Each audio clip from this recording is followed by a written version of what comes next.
நண்பர்களுக்கு வணக்கம். இன்றைக்கி உலக செய்தியில் திரும்பவும் இடம் பிடிச்சிருக்கிறது ஈரான் தான். இப்போ என்னென்னா, முக்கியமான ஒரு விஷயம், ஈரான், இஸ்ரேல், அமெரிக்கா ஒரு பயங்கரமான ஒரு எதிர்த்தன்மையாக இருந்தது. இப்போ திடீர்னு இன்றைக்கி என்ன ஒரு செய்தி வந்தது அப்படின்னா, ஆச்சரியமான செய்தி வந்தது அப்படின்னா, ட்ரம்ப்பு கமேனியை சந்திக்கிறதுக்கு விருப்பப்படுறார் அப்படிங்கிறது கிட்டத்தட்ட ஒரு பிரேக்கிங் நியூஸ் மாதிரி இன்றைக்கி வந்தது. உள்ளே தேடி பார்த்தா ஆமாம், அவர் இந்த மாதிரி விருப்பப்படுறார் அப்படிங்கிற ஒரு செய்தி வந்தது. ஸோ அது என்ன ஏதுங்கிறது சம்மந்தமாக அதை பற்றி பேசுகிறோம். அது போக ஈரானோட ரெஸ்பான்ஸ் என்ன, அதுக்கப்புறம் இந்த பக்கம் நமக்கு அந்த ஒரு வேட்டை நாய், வெறி நாயின்னு சொல்லுவோம் இல்லையா, இந்த இஸ்ரேல், அவங்களோட அந்த நெத்தன்யாவோட நிலைமை என்ன அப்படிங்கிற பற்றியில் நம்ம பேச போகிறோம். நான் கசாலி டிகோட்ஸ். இது சினிமா, உள்ளூர் அரசியல், உலக செய்திகள் அனைத்தையும் தரவுகளோடு விருப்பு இல்லாமல், சார்பு இல்லாமல் சொல்லக்கூடிய ஒரு சேனல். உங்களுடைய ஆதரவு, லைக் பட்டனை கிளிக் செய்து சப்ஸ்கிரைப் செய்து நண்பர்களுக்கு பகிர்ந்து ஆதரவு தாருங்கள். நன்றி. இப்போ முதல்ல ஃபஸ்ட்டு செய்தியை பார்த்தோன்னே, அது எப்படி கமேனி அவர் அங்கே சுப்ரீம் லீடர், அவ்வளோ ஈஸியாக எல்லாரும் போய் வேறு நாடுகள்லேருந்து எல்லாரும் போய் சந்திக்க முடியாது, அல்லது அவரோட உடல்நிலை அதை காரணமாக 86 வயசை தாண்டி இருக்குது, அதன் காரணமாக அவர் இப்போது பொதுவாகவே வெளியில் வேறு நாடுகளில் போய் சந்திக்கிறது இல்லை. ஆனால் அவரை சந்திக்கிறதுக்கு வேறு பெரிய டெலிகேட்ஸ் எல்லாம் வருவாங்க. ஆனால் இப்போ இந்த மாதிரி ஒரு போர் மேகம் சூழ்ந்திருக்கு. இந்த சூழலில் அவரை யாருமே சந்திக்கிறதுக்கு அலோவ் பண்ணலை. அதுபோக முக்கியமான முடிவுகள் எல்லாத்தையும் அவர்கிட்ட கேட்டிருந்தாலும் அதை வெளியில் கூட்டத்தில் அங்கே அவங்களுக்குள்ள அந்த ஹையர் அஃபிஷியல் அந்த கூட்டத்தில் பேசுகிறது அவரோட மகன் அது பேசுகிறாரா அப்படின்னு சொல்லி இந்த மாதிரி செய்திகள்லாம் நிறையா வந்துட்டு இருந்தது.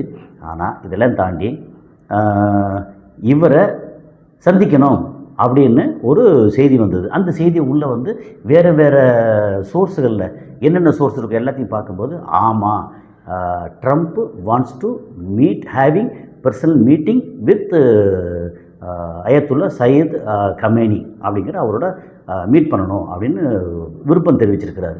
அப்படின்னா இது சில நேரத்தில் ஆச்சரியப்படுறதுக்கு இல்லை. ஏன்னா ட்ரம்ப்பு ஒரு பயங்கரமான பிடிவாத குணம் உள்ளவர். இவர் ஒரு வார்த்தை சொல்லிட்டாருன்னா அவர் வார்த்தையை அவரே மீற மாட்டார். அப்படிலாம் ஒன்றும் கிடையாது. இன்றைக்கி என்ன சொல்லுவார், நோ, நான் ஈரானை தூக்கி அப்படியே பஸ்பமாக்கிடுவேன் அப்படின்னு சொல்லுவார்.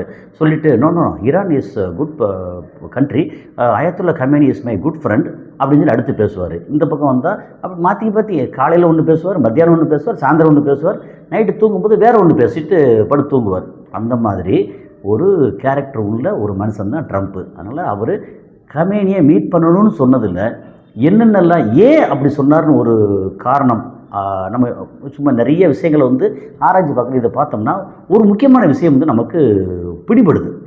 என்ன பிடிபடுதுன்னா, ட்ரம்ப்புக்கு உள்நாட்டுக்குள்ளே அந்த அமெரிக்கா 50 மாகாணங்களுக்குள்ள அவர் உண்மையிலேயே நிம்மதி இல்லாமல் ரொம்ப அலைவாயிறாரு, ரொம்ப கஷ்டப்படுறாரு. இதை பற்றி ஏற்கனவே சொன்னால், உலகத்திலேயே ரொம்ப மோசமான ஒரு கிரிட்டிக்கலான சிச்சுவேஷன் இருக்கக்கூடிய முதல் மனிதன் யார் அப்படின்னா ட்ரம்ப் அப்படிங்கிறத சொல்லியிருந்தோம். அங்கே உள்நாட்டு குழப்பம், உள்நாட்டில் வறுமை, விலைவாசி, அது போக அங்கே வேலைவாய்ப்பின்மை அப்படின்னு உள்நாட்டுக்குள்ளே குழப்பம் எக்கச்சக்கமாக இருக்கா. இந்த குழப்பத்தை எல்லாம் தாண்டி அவர் அடுத்த கட்டம் வரணும் அப்படின்னா என்ன செய்வாங்கன்னா, எப்போவுமே ஒருத்தன், இதுக்கு உதாரணம் என்ன சொல்லுவாங்கன்னா, ஒருத்தன் ஒரு சாதாரணமாக ஒரு பொருளை போகும்போது லேசாக அப்படியே திருடி இருப்பான். திருடினோடனே கொஞ்சம் ஈஸி மணி கிடச்சிருக்கும். பரவாயில்லையே அப்படின்னு இன்னும் கொஞ்சம் என்ன செய்வான், அடுத்து வேறு எங்கேயாவது பொருட்கள் கிடைக்குதா, இவன் நம்பி இருக்கிறவங்கள்ட்ட இப்போ முதல்ல திருடுவான். அதுக்கப்புறம் வெளியில் திருட ஆரம்பிப்பான். அதுக்கப்புறம் போகிற போக்கில் பார்த்தா நிறையா திருட்டே தொழிலாக மாறும். அது மாதிரி அமெரிக்கா அவனோட மனித வள அறிவுக்கு அப்புறம் அவன் மற்ற நாடுகளில் இருந்து விஞ்ஞானிகளையும் எல்லாத்தையும் இன்வைட் பண்ணி அங்கே கொடுத்துருக்க அந்த ஒரு இடத்துக்கு உண்மையிலேயே அமெரிக்கா நல்ல விதமாக வாழ முடியும். ஆனால் அது சும்மா இருக்காது.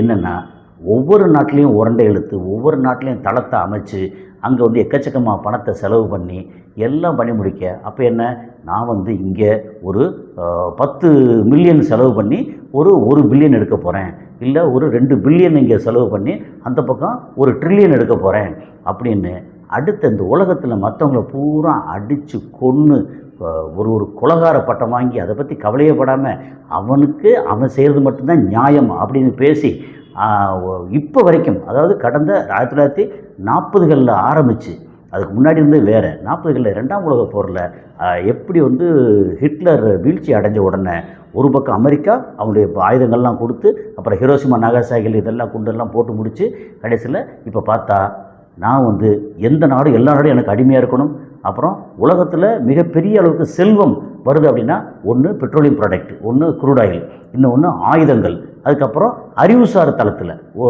இந்த மாதிரி சாஃப்ட்வேர் மற்ற ஐட்டங்கள், இந்த டெவலப்மெண்ட்டு ஆராய்ச்சி அப்படின்னு சொல்லி அது போக வந்து விண்வெளி. இப்போ விண்வெளி ஆராய்ச்சிங்கிறது வந்து அவங்களுக்கு எவ்வளோ காசு, வெறும் செலவு தான் வருதா வரவு வருதான்னு தெரியாது.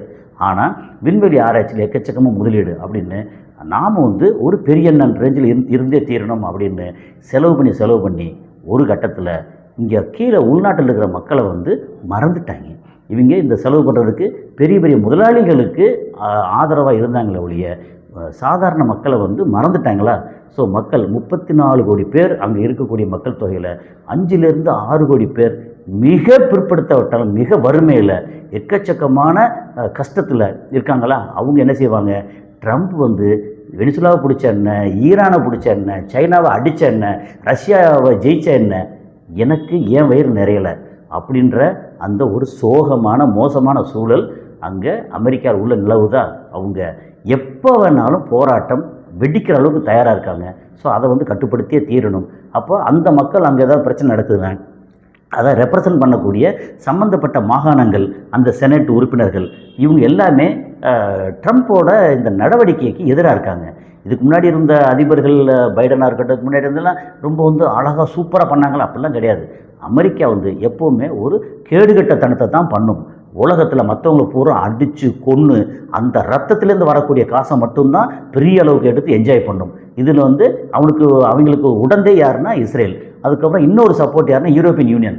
ஆனால் கேட்டால் ஹியூமன் ரைட்ஸ் இதை பற்றி பயங்கரமாக பேசுவாங்க. இதெல்லாம் ஒன்றும் கிடையாது. இன்றைக்கி நிலைமை அங்கே பயங்கர மோசமாக இருக்கா? ஒரு பக்கம் வெனிசுலா தூக்கிட்டு போனால் கூட அங்கேருந்து பெரிய அளவுக்கு ஒரு வருமானமாக அல்லது அந்த நாட்டு வந்து உடனே பாலாரும் தேனாரும் ஓடுதா? ஒன்றும் கிடையாது. சரி, நேற்று வந்து அங்கே பிடிச்சிட்டேன், இன்றைக்கி வந்து என்ன நடந்துச்சு? ஒன்றும் நடக்கலை, அவ்வளோதான். அப்போ என்ன பண்ணணும்? அடுத்து ஈரானை பிடிக்கணும். ஏன் ஈரானை பிடிக்கணும்? இங்கே சைனா வந்து சப்ரஸ் பண்ணணும், சைனா வந்து மிரட்டணும்.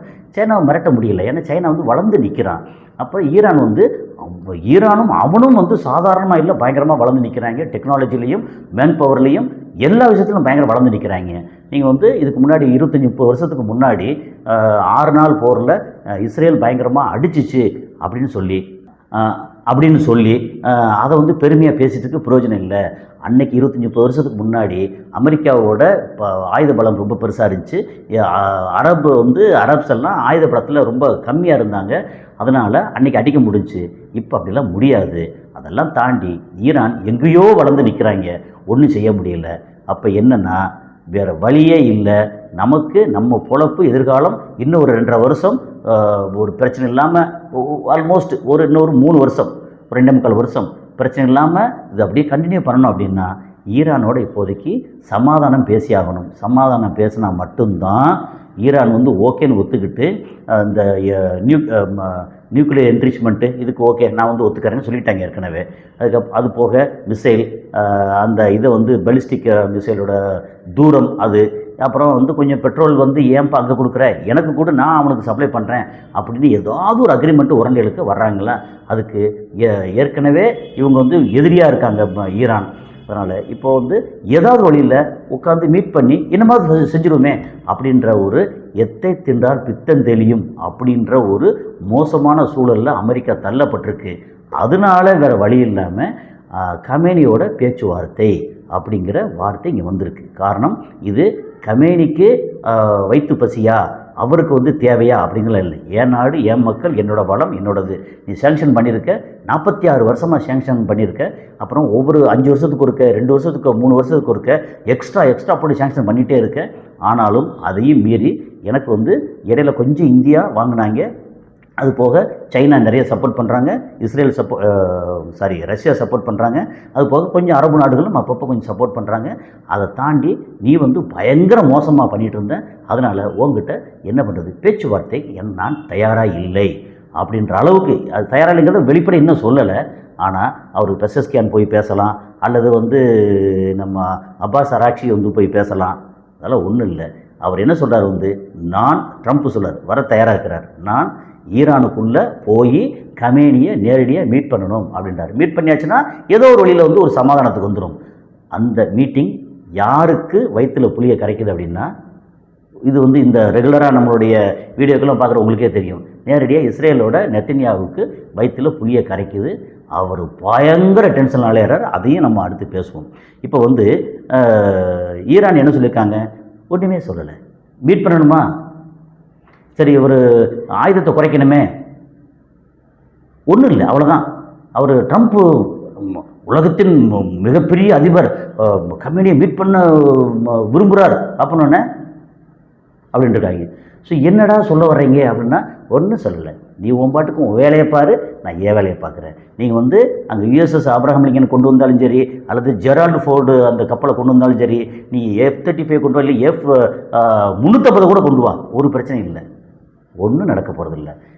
நாங்கள் உங்களை எதிர்த்து நிற்க, திருப்பி அடிக்க நாங்கள் தயாராக இருக்கோம் அப்படின்னு அமைதியாக இருக்காங்களா? இப்போ ரொம்ப ஒரு மாதிரி அளவாஞ்சிக்கிட்டு இருக்காங்க. ஸோ இப்போ இன்னொரு முக்கியமான விஷயம் என்னென்னா, இந்த 47வது இஸ்லாமிக் ரெவல்யூஷனரி அந்த ரெவல்யூஷன் நடந்த அந்த செலிப்ரேஷன் நடந்துச்சு இல்லையா, அதில் அவர் கமேனி 86 வயசை தாண்டி அவர் வந்து என்ன உடல்நிலை இருக்கார், எப்படி இருக்காரு தெரியாது, ஆனால் வந்து எப்போவுமே உட்காந்து அப்படி கட்சி இது வச்சுக்கிட்டு கையை இப்படி வச்சு தான் பேசுவார், அப்படி பேசுவார். ஆனால் அன்றைக்கி எந்திரிச்சு நின்று பேசினார் பார்க்கணும். அதாவது எப்படின்னா, அவர் மத தலைவர், ஆட்சியாளர், அதெல்லாம் தாண்டி இத்தனை வயசு, இந்த வயசில் வந்து கடைசி காலம், கிட்டத்தட்ட கடைசி காலம், இந்த கடைசி காலத்துலேயும் தன் மக்களுக்காக, தன் நாட்டுக்காக, தான் கொண்ட கொள்கைக்காக அப்படி கம்பீரமாக எந்திரிச்சு நின்று அப்படி பேசினார் பாருங்க. அது வந்து உண்மையிலேயே ரொம்ப ஆச்சரியமாக இருந்துச்சு. எப்போவுமே நமக்கு பர்சனலாக நம்ம தமிழ்நாட்டில் தமிழர்கள்லாம் நமக்கு என்ன தோணும், 80 வயசு, 83, 84 வயசு, 80 வயசை தாண்டி அவர் இளையராஜா, மேஸ்ட்ரோ இளையராஜா இப்போவும் ஒரு கச்சேரி நடக்குது அப்படின்னா மணிக்கணக்காக நின்று பேசுகிறாரு பாருங்க, நின்று கச்சேரி நடத்துகிறாரு. இந்த வயசில் நம்மளால் வந்து ஒழுங்காக உட்காந்து கூட இருக்க முடியுமா அப்படின்னு தெரியாது. ஆனால் அப்படி கம்பீரமாக நிற்கிறாரு பாருங்க. அது அவரோட அரசியல் சார்பு, அது அவர் பேசுகிற பிரச்சனை, இதெல்லாம் விட்டுருங்க. ஆனால் அவர் எப்படி ஸ்ட்ராங்காக அப்படி நின்று ஒரு 3 மணி நேரம், 4 மணி நேரம், 5 மணி நேரம் நாலு கச்சேரியை வந்து நின்று அப்படி கண்டக்ட் பண்ணுறாரு பாருங்கள். அது வந்து எவ்வளோ பெரிய பவர், அது வில் பவர். அந்த மாதிரி அங்கே வந்து 86 வயசை தாண்டி இருக்கக்கூடிய கமேனி வந்து நின்று அவர் சொற்பொழியாக விட்டார். அந்த சொற்பொழிவு முக்கியமான விஷயம், ரொம்ப பெருசெல்லாம் இல்லை, நிறைய சொல்லியிருக்கிறாரு. அது முக்கியமான விஷயம், உலகத்தின் டெரரிஸ்ட், ஓகே, தீவிரவாதிகள் ட்ரம்ப்பும் நெத்தன்யாகும் அவங்க அகற்றப்பட வேண்டும். ஈரான் இது வந்து இந்த சாவரினிட்டி, இந்த இறையாண்மை, இதை வந்து யாருக்காகவும் எதுக்காகவும் விட்டு கொடுக்க மாட்டோம். இந்த மக்கள் நீங்கள் வந்து மார்ச் பண்ணுங்க, நீங்கள் இது பண்ணுங்கள், ரேலி போங்க, ஊர்வலம் போங்க, எதிரிகளோட வயிற்றில் புளியை கரைக்கட்டும், நீங்கள் எல்லாம் பண்ணுங்கள். இந்த நாடு இந்த மக்களுக்கானது, இந்த மக்கள் இந்த நாட்டுக்கானவர்கள் அப்படின்னு அவர் பேசின பேச்சு நிறைய டீட்டெயில்டாக இருக்குது. நம்ம வந்து ஒன்றொன்னா சொல்ல வேண்டியதில்லை. அதே மாதிரி பெசஸ்கியானை வந்து அவர் உரையாற்றுறாருன்னா, பெசஸ்கியான் உரையில் என்ன சொல்கிறார் வந்து, நாங்கள் வந்து நியூக்ளியர் என்ரிச்மெண்ட் எங்களோட உற்பத்திக்காக, மின் உற்பத்திக்காக இதுக்கு தான் பண்ணுறேன்னு ஒழிய நாங்கள் ஆயுதம் தயாரிக்கலை, அது எங்களுக்கு தேவையும் இல்லை அப்படின்னு சொல்கிறார். ஓகே, அதே நேரத்தில் எங்களை வந்து இதை தாண்டி வேறு எந்த டிமாண்டையும் நாங்கள் ஏற்றுக்க தயாராக இல்லை அப்படின்னு அந்த கூட்டத்திலையும் சொற்பொழிவு பண்ணுறாரு. அந்த கூட்டம் எவ்வளோ நடந்துச்சுன்னா, லட்சக்கணக்கான பேர், மொத்தம் 1400 இடங்களுக்கு மேலே மக்கள் வந்து கூட்டமாக வந்து அதை செலிப்ரேட் பண்ணுறாங்க.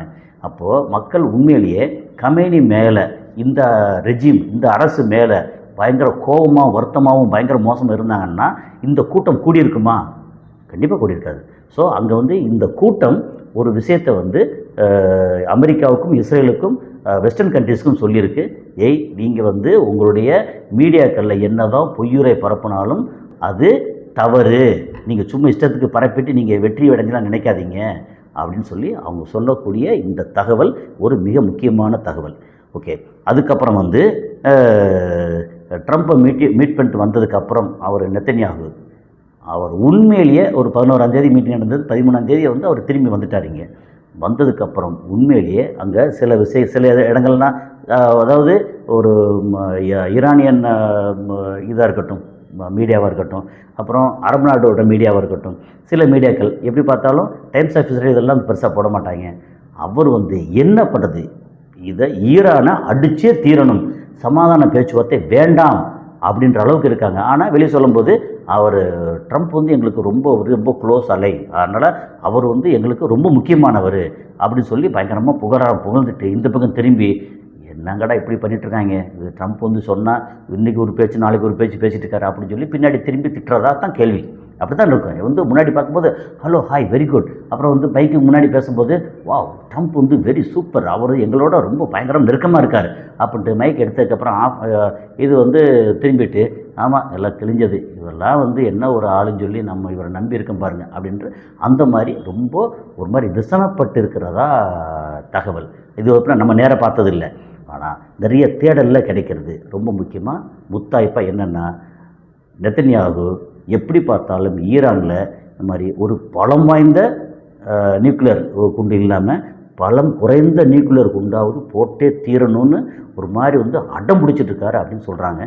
அது எந்த அளவுக்கு சாத்தியம், அப்படி போட்டால் என்ன நடக்கும், ஏன்னா அவர் எஸ்கேப் ஆகி தப்பிக்கணும், இல்லைன்னா அவருக்கு ஜெயில் தண்டனை அதோட அவரோட லைஃப் வந்து எண்ட் ஆயிரும், முடிஞ்சு போயிடும். அப்போது அங்கே எலெக்ஷன் நடக்கக்கூடாது, அவர் அதிபர் பதவி விட்டு கீழே இறங்கக்கூடாது அப்படிங்கிறதுக்காக அவர் என்னென்ன வேலையெல்லாம் சித்து வேலை பண்ணிகிட்ருக்கிறாரு. அவர் பண்ணட்டும், என்ன நடந்தாலும் எல்லாத்துக்கும் ஆரம்பம்னு ஒன்று இருந்தால் முடிவுன்னு ஒன்று இருக்கும், அந்த முடிவு வெகு விரைவில் கிடைக்கும் அப்படின்னு நம்புகிறோம். அந்த முடிவு யாருக்கு சாதகமாக இருக்கும்னா குறைஞ்சபட்சம் அங்கே கஷ்டப்பட்டு இந்த உலகத்தின் நரகத்தில் இருக்கக்கூடிய காசா மக்களுக்கு ஏதோ ஒரு நல்வழி காட்டும் அப்படின்னு நான் நம்புகிறோம்.